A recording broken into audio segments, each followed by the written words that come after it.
Hello, world. This is Hello Chaos, the podcast about the ups and downs, ins and outs, highlights, and low points of entrepreneurship. I am your host, Jennifer Oladipo, a.k.a. Jenno. And I am your other host, Jennifer Sutton, a.k.a. JJ. And in the studio, actually not in the studio, calling in is Robbie Baxter with the Forever Transaction, the author of the Forever Transaction.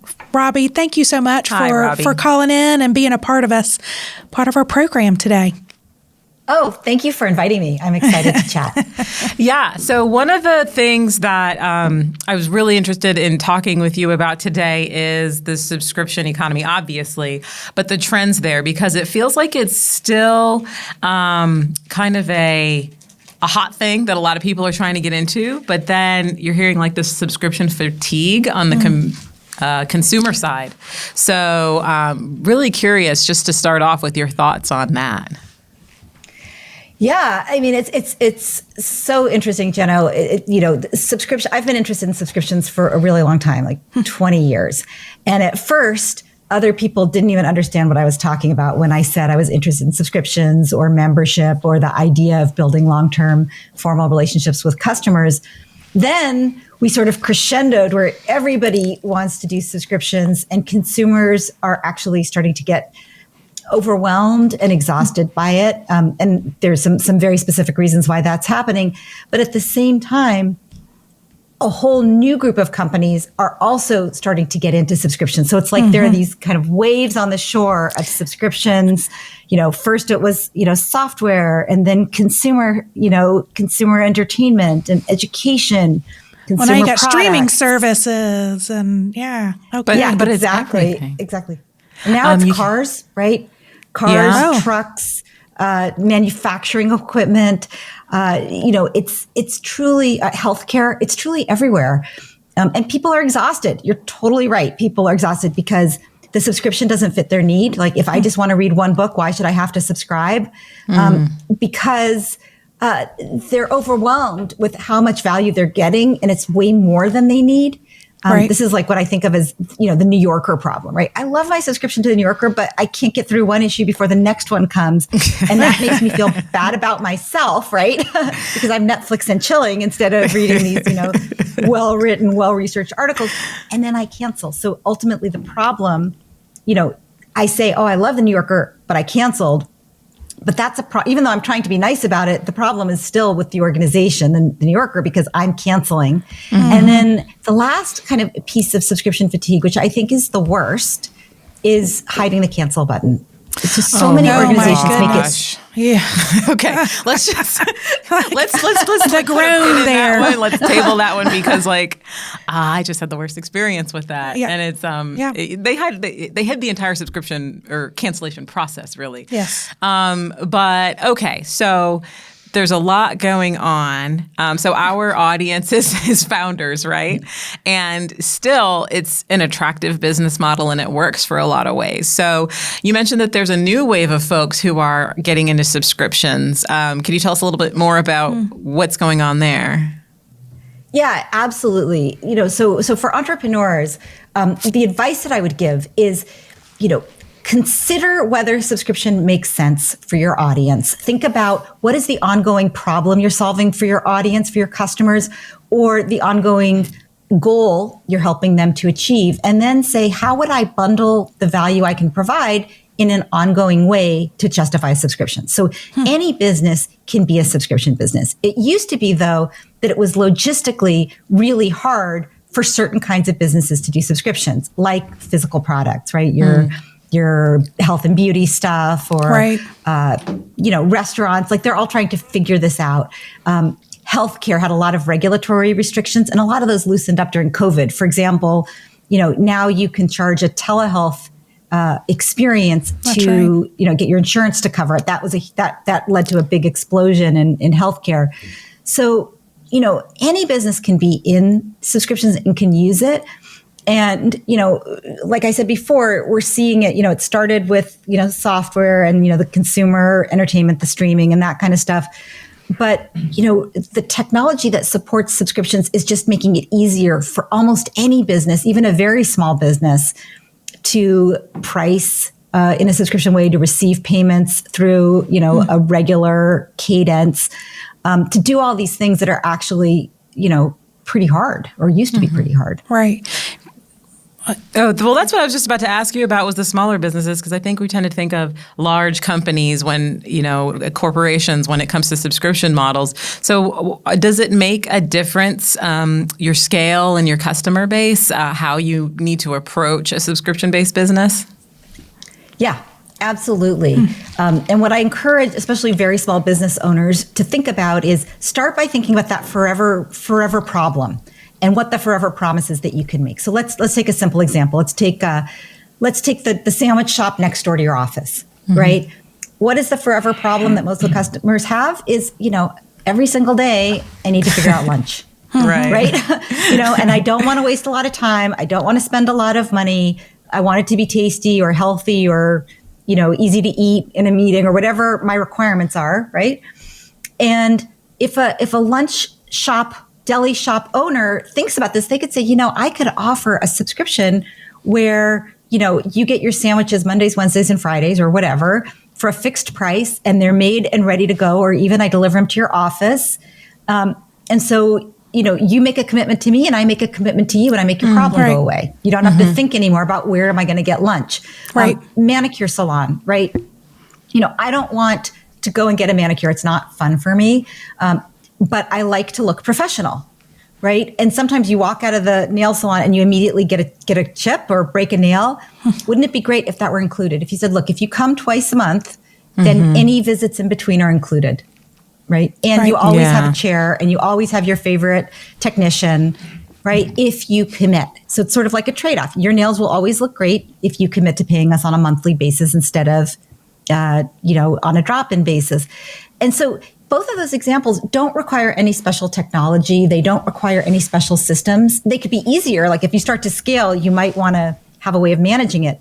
But you can start by just focusing on the ongoing problem and changing the way you package your value. Yeah. So that's interesting. You're talking about commitments because I think, at least, when I read about subscriptions, it's just recurring revenue is what the business side is thinking about. But you're really talking about more of like a mutual commitment kind of situation.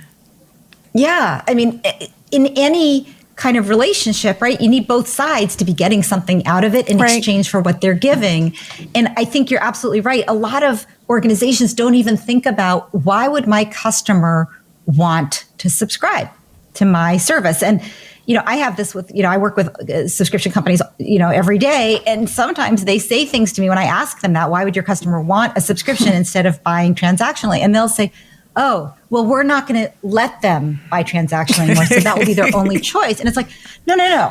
Like it's okay to move to a subscription, but you got to start by saying, I truly believe that this is in my customer's best interest. Right. That this subscription that I'm offering, like if you think, I was an long time Netflix subscriber before I became a consultant to them.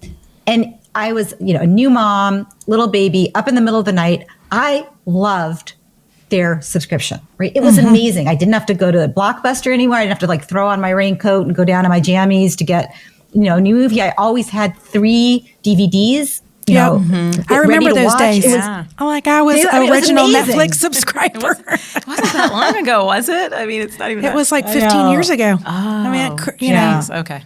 Yeah.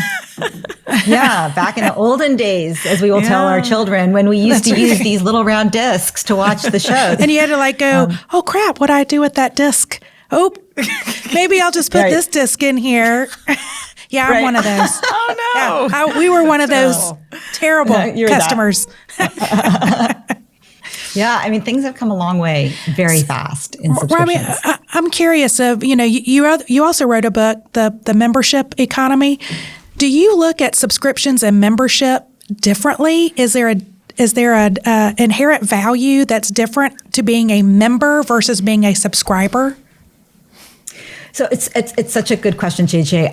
I feel like for me, the distinction that I've made, and the reason I use different words is membership is about the mindset, actually, of the organization. How do you treat the people you serve? And when you treat a customer like a member, you're sort of, expecting that they're going to have a long-term relationship with you, that there might be some intimacy there. I sometimes tell my clients to imagine that all of your subscribers had your home phone number, so that if you had a problem, you'd call the CEO of that company, the owner. My mom, sort of a side note, but I had a friend who worked at Intuit, which is a subscription-based business for managing your finances. My mom, who knew this gentleman who, he'd grown up with me, so my mom knew him from the time he was little. She would call him and say, Eric, the printer paper is not going in right. And when I press on, XYZ, and he was like, the vice president of product development, right? But he had to take her call because they had intimacy. They had a relationship. Right. And that's the membership mindset. Imagine if everybody got that same level of treatment. Imagine if you had your doctor's home phone number, how different that relationship would be. Right. That's membership. Subscription, that's just a pricing tactic. And you earn the right to use that pricing tactic, in my opinion, by treating your customers like members. It seems like I've noticed that trend, and maybe folks execute it, with varying degrees of success. But in particular, there's an ad that, it was on YouTube, and it's like 2 or 3 minutes, and I watched the whole thing, but because it was really interesting. So it's this mud water. It's some sort of it's like a mix, like a coffee substitute, but they have other ones that help you relax. Mushroom based or something. Yeah, it's herbal and stuff like that. There's some caffeine, I guess, and I know this because I finally watched the commercial. But the reason I watched the commercial was because the thing always pops up. I don't know what it is that I've told the algorithm that tells them that I need energy drinks. I don't know how they figured that out. But this time, the ad that popped up this week was like about. It said, sorry to ask you, this is a weird question, but how is your brain treating you? And it went through this whole day of, and the woman even kind of looked like me, and just sort of all the things that she was balancing and the mood and all this sort of thing. They got you. They got me. I watched the whole thing. And then eventually it was like the message was, we're here to support you through all that. So the product came in, it must have been a couple of minutes before they ever showed the product. And the message was, this is just one thing that we have to support you through your being, your sort of I'm every woman trying to do it all and have it all kind of, lifestyle or whatever. And that was what they were inviting folks to do, was join this community, which still isn't going to happen. But now I'm out here like, pimping mud water. So congratulations, y'all. You did a really good job. Advertising. Well, it's not like the Birchbox, it's like, they're not really selling a product. They're selling that lifestyle benefit of, hey, it's a surprise. It's a mystery every month. But you love beauty, or experiment because you don't know what the hell you're doing. Because I don't, I don't know. I don't have enough time to go watch TikTok videos like my daughters do, and they play around. But they love that subscription. And all the materials they send is, in the mail. It's all about being a member, a part of this beauty community. But it seems like it's easy to get that wrong, though, because sometimes it feels really disingenuous. Absolutely. So again, the first step, when I think about the word membership, I don't care as much if the company calls you a member. I care about if the company refers to the people they serve as members and behave as if they were members, as if they have your home phone number, as if they could drop in at your office and say, JJ, I don't know why you sent me that lip gloss. It's really sticky and doesn't look good. And you say, oh, well, let me explain to you. So community becomes a really important part of a lot of successful memberships, because connecting people with other like-minded people on similar journeys, trying to achieve similar goals, trying to solve similar problems, can be a source of tremendous value under your brand umbrella, right? So you have Hello Chaos, which is helping entrepreneurs, right? Those entrepreneurs can also help each other, right? There's other things that you could offer those entrepreneurs, one of which is community, the ability to talk back to you and to talk to each other, because you're bringing together a certain type of person. And that's where, a lot of organizations, I feel like they have an acquisition benefit of, sign up and get a new lip gloss every month. But they stay not for all the lip glosses, because how many lip glosses can one person wear? They stay for the community. They stay for the connection, both with each other, the other lip gloss fans, as well as the lip gloss experts who are running the organization, who can give you insights about how to put it on, or more vegan products, trends, all of that. Where do you see the downside of where a company is going, okay, we've tried the subscription model or we've tried the membership model and it's not working? Like, where do you see the mistakes happening from a business perspective? Yeah, so there's a bunch of mistakes I see. So one of them is not balancing what I think of as acquisition benefits with engagement or retention benefits. So lip gloss example, right? I sign up for a lip gloss subscription. I get a lip gloss, 3 lip glosses every month. I find one that I really like, and I'm sort of exhausted to keep receiving them, so I cancel, right? Right. It's not really a forever promise. I don't really want 3 lip glosses every month for the rest of my life. I just really wanted to discovery. I wanted to find something new, to stay current, look fresh, look, up to date. So what they might have done is balanced it out either with a better product assortment, right? Something for the eyes, something for the skin, whatever. Right. Or incorporating this membership. Like, you're a person who wants to look current and up to date. We have a community of other people who want to look current and up to date, and you can talk to them. We also have experts who are current and up to date who can answer your, beauty questions Q&A, or what have you. So it's like, the acquisition benefits the gloss, but what are the retention? What's going to make them stay forever? So a lot of organizations don't balance those. I think that's a big thing. A lot of times they don't have the right product assortment or benefits assortment to justify a long-term relationship.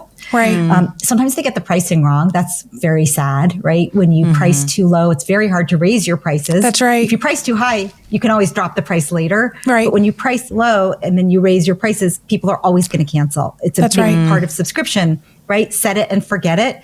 And you sort of forget how much you're paying. And then one day, like, you have a problem or something, and you look at it and you say, oh, wow, I forgot. Either I forgot altogether that I was subscribing, or I didn't realize how much, like, I just had this with the New York Times. Like, I didn't realize how much I was paying for the Sunday paper. Right. Yeah. Right. And I immediately called them and I'm like, I didn't realize how much I was spending. I want to cancel this. And it was funny because they actually gave me a big pricing discount for complaining. I called them and I said, well, can we keep model. You? Yeah. Because the same thing just happened to me with a digital. And I was like, whoa, what happened here? And they're like, well, okay, what if it's just a tiny increase instead of a big increase? I'm like, okay. Yeah. Like incremental. Yeah. And okay, here's the problem with that, in my opinion. And I love the New York Times, but what they're teaching is that the smart consumer, the educated consumer, calls periodically and threatens to cancel to get a better price.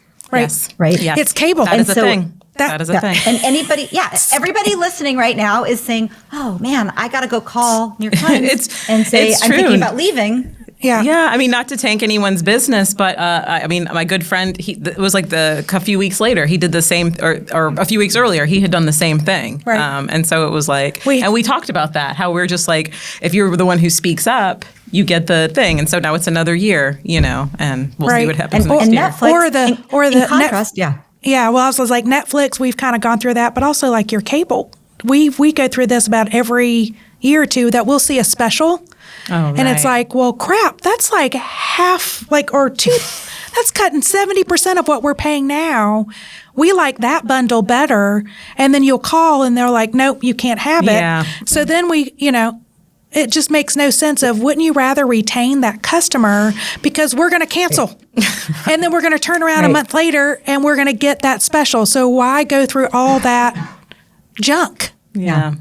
Yeah. It's about, this is something I have a really hard time with, because what that cable company is basically doing is rewarding new customers at the detriment of longtime loyal customers. That's and right. They're teaching you that you have to game the system to get a fair deal. Mm-hmm. What I was going to say about Netflix, in contrast, actually, is that they only have one price for what they offer, and they don't have deals. They don't have specials. For 15, 20 years, they had a 2-week free trial, and you could only get it once with a particular credit card and email address. So they watch that pretty carefully.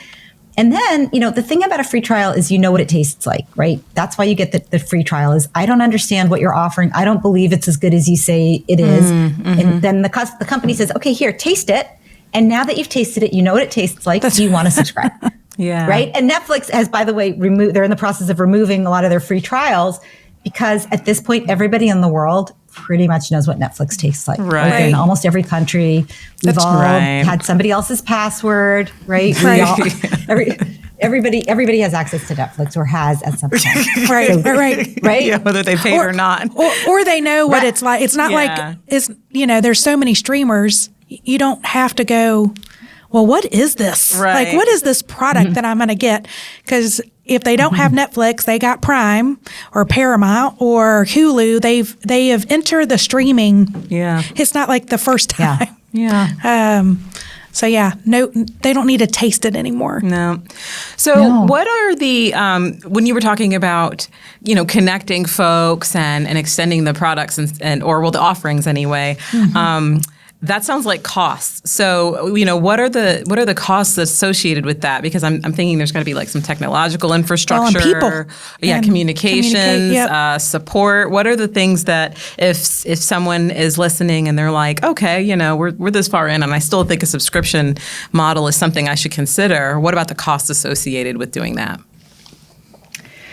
Yeah, I mean, first of all, there's costs associated with the features, and it's a slightly different way of looking at it. So a lot of long-standing, mature subscription businesses have a certain percent of revenue, some number that they put into improving the product. So with a transactional product, you do like new and improved. What is this new feature what new customers am I going to get through this new feature, right? And it's very clear because it's all about acquisition.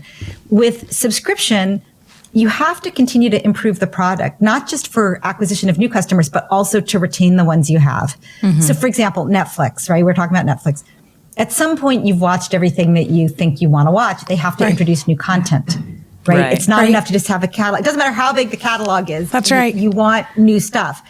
So even though adding one new title, that title may not attract a new customer, it might retain a set of customers. Yeah. Right. So this goes back to this like acquisition benefits, retention benefits, and you have to continue investing in both if you want to keep bringing people in the front door and keep them from leaking out the back door.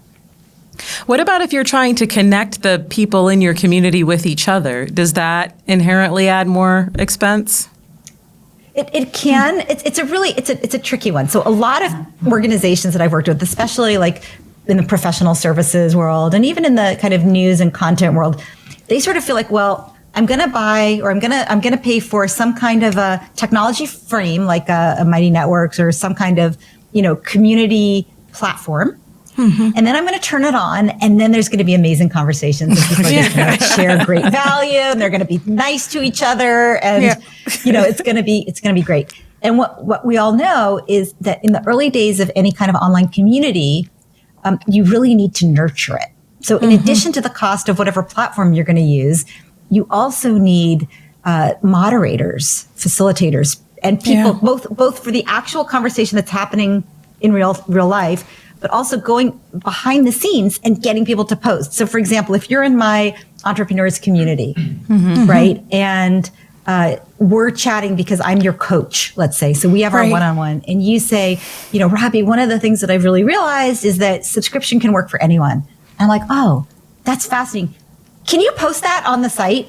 Can you just post like a paragraph of what you just said? Because then other people will comment on that. So kind of a lot of good communities are started with a lot of back channeling to kind of seed the community. And then you have to build a culture, right? I'm sure you have too, right? You know how there's some online communities where you're like, it's kind of a free for all. People are not nice to each other. People are selling their wares, right? Yeah. And then you go to other communities where, like I'm actually in this community for an iPhone photography class I'm taking, and people are so kind and respectful to each other. So if you posted a picture and you're like, please be kind to me, this is my first time posting, people will say, I love the picture. It's so joyful.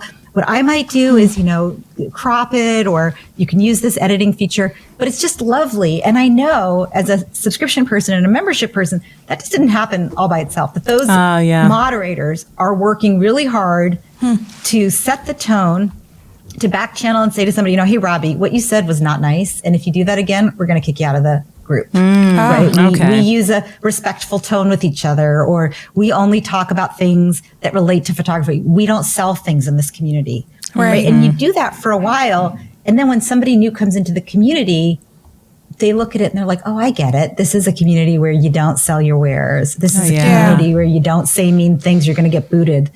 And then the moderators can lighten up and it's less expensive. But it's kind of like, if you plant a tree, I don't know if you're gardeners, but if you plant a tree, it takes a lot of care and feeding for the first year or so, or year or two. And then, when you have an oak tree, you can just ignore it, right? It's pretty much just, just handles itself. But in the early days, you do have to invest quite a bit in building a community, more than I think most entrepreneurs really understand. So how did you get into the whole subscription thing? You said you've been interested for 20 years. How did that align with your sort of written building 2 books and So I went to business school. I was always sort of a pretty straight arrow, jump through the hoops kind of a gal, and I was in product management for 5 years after business school. I got laid off while I was on maternity leave with my second child. And I said, okay, I need to be in control of my own career, at least for some period of time. And so I started consulting, and I went and got into groups with other consultants, and I got some, I went to some different kind of workshops and events. One of the things I pretty quickly learned is that if you want to be a consultant and not a contractor, you need to have an area of expertise. So I sort of had that in the back of my head. What is my area of expertise going to be? What am I going to build? And lots of different ideas. And then my 5th client was Netflix. So this is like good on 2000. I know, right? But they had just gone public. They were still, they had just gotten a national footprint in the US. Like my in-laws still didn't, they were like, I don't think that's for me. It's too complicated, right? Like it was definitely like an early adopter phase. Right. But I fell in love with their business model. And I thought, why isn't everybody doing this? Why aren't people, because they had like, they were doing market research to understand not just what attracted people, but what engaged them and kept them for a long time. They were really allocating tremendous resources to understand what drives loyalty, what drives habit. And they were building a model that kind of put their money where their mouth was. Like, this is all subscription. You can cancel anytime. There's only one fee. There's always a risk of people, people always say, what about the binging in the first month, right? You watch everything that you want to watch and then you cancel. They built a model that would allow you to do that, but also with enough confidence that there was enough value that people weren't going to do it. And I fell in love. And that was really kind of the root for me. And, as an entrepreneur, I think, there was a moment where I could decide, do I want to start a consulting firm and hire other people? Or do I want to stay more of a solopreneur with some support staff and really focus on being a subject matter expert? And that was, for me, that was the path that made more sense for a bunch of reasons. So was it subscriptions initially, or was it that Netflix, in terms of product marketing? Yeah, for you staking your claim in your expertise. Okay. Yeah, it was subscription. So I'd been a product manager, done product marketing, and early on I was like, is that a good enough area of focus? I was like, no, because lots of people do it, and there's lots of different products, and there's big consulting firms that are focused on that. Is it about being, customer centric? Well, a lot of people were doing that. And then I was like, premium services, is that what it is? And I just kept like trying to figure out, I was like at the intersection, because I'd always worked for what today are called SaaS companies. And I was always kind of thinking like, is it recurring revenue? Is that what I do?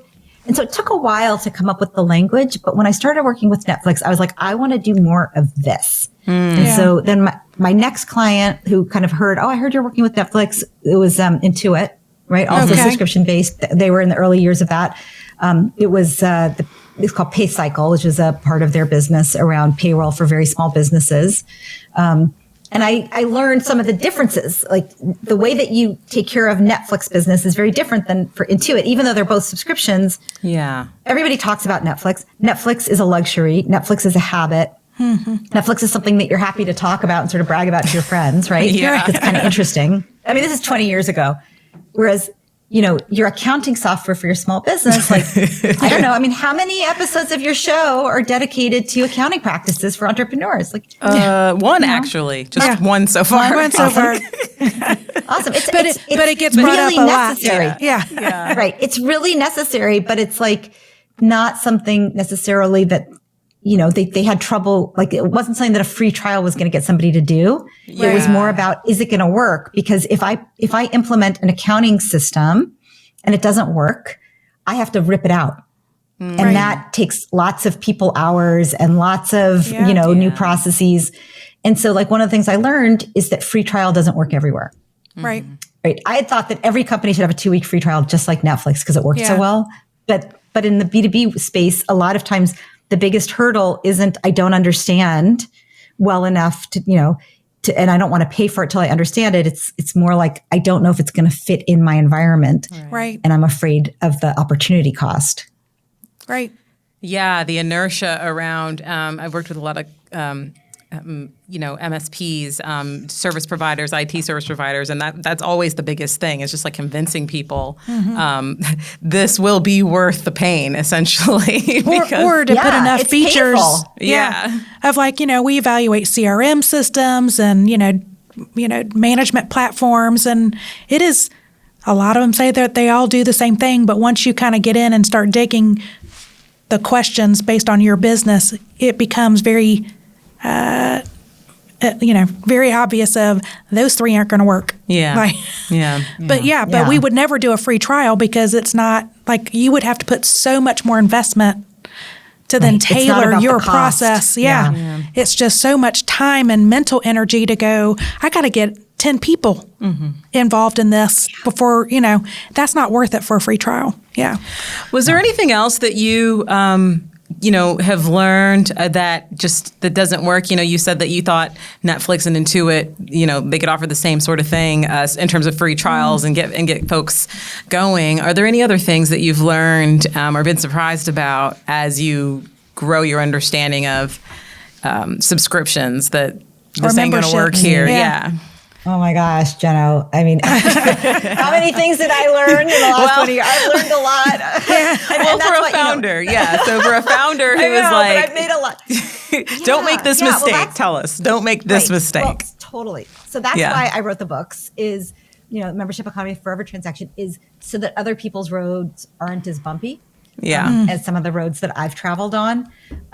I think that for an entrepreneur who is listening to this and considering getting involved with subscriptions, experimenting with subscriptions, or even scaling a small subscription that's kind of off in the corner of their organization, what I would say is be really clear on what the ongoing value is that you're providing and to whom you're providing it. So, for example, you can be a gym that's for people training for the Olympics, and you can be a gym that's helping people who are gym averse to have a safe space to be healthier. But for most gyms, it's about getting and or staying healthy for a particular segment. Know who that is and what that promises, because that will allow you to layer in more value over time. It'll allow you to have a really focused message. And, a lot of organizations think of their acquisition funnel as, really wide at the top, like all kinds of people come and buy from us once and a few of them come back a second time. Yeah. Or a lot of them know about us and only a few of them buy from us. And I think subscription looks more like this, right? So we have a pretty good idea of exactly, parallel. It's like, it's a beaker. It's a beaker. Yeah, exactly. It's a beaker. And what that means is, if you know who you're targeting, you spend less on advertising because you have a narrower segment, and the people stay longer because they're the right people for the long term. So I would encourage people to really focus on that and be okay with having, lower acquisition numbers, because the real metric that's going to matter for you is your lifetime customer value number. Right. Just so to start wrapping up, how can people test out an idea? What's a good way to say, okay, I've sat down, I've talked with my people. I think we have this offering. How can you test it without, kind of this is going off the deep end? No risk. Yeah. Right. No risk. Super tactical, super practical. Right. So the first thing that you want to do is, who's your ideal member? What's the promise you're making to them?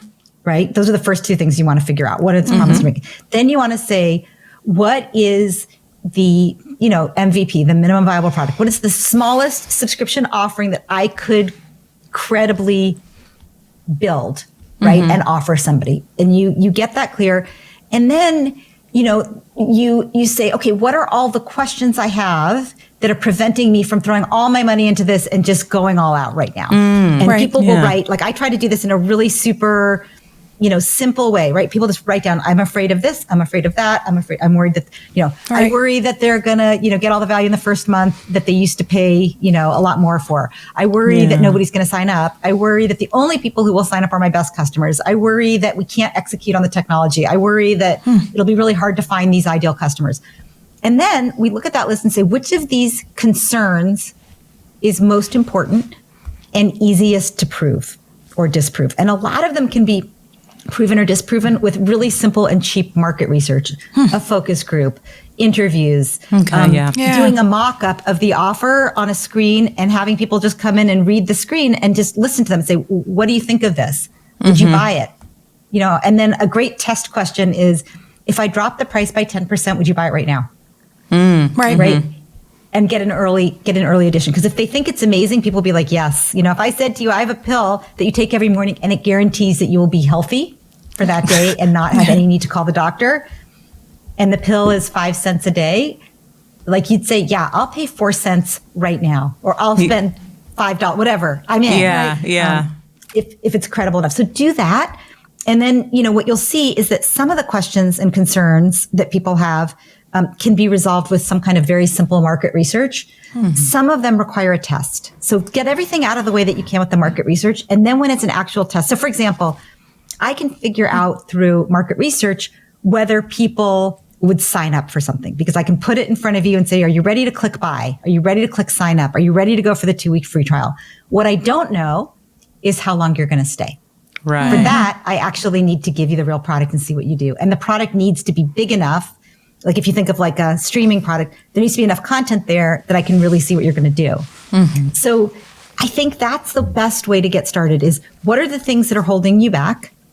How can you sort of answer them? And then put it on a map and say, I'm going to do this, and then I'm going to do this, and then I'm going to do this. And if all of these things I can check off with confidence, that's when I'm going to do an in-market test with a real product. Awesome. I love it. That's fantastic. Yeah. I might apply that. Well, it's approachable. You know what I mean? But it's not it's not so scant that you can still minimize a lot of the risk by doing those things, but they're not big and scary necessarily. They're easy to do. Well, Robbie, thank you so much. This has been great. When folks want to access your books or learn more about you, where should we go? Yeah, RobbieKelmanBaxter.com. It's the easiest place to find me and find the books and the podcast and my consulting and lots of free stuff. And that's Robbie, Robbie? Yes. And Robbie Kelman Baxter, Kellman, which is my maiden name, which is there because there's a lot of Robbie Baxters, Robbie Baxter Cosmetic Dentistry, Robbie Baxter Auto. So there's a Robbie Baxter, soccer. Robbie Kelman Baxter.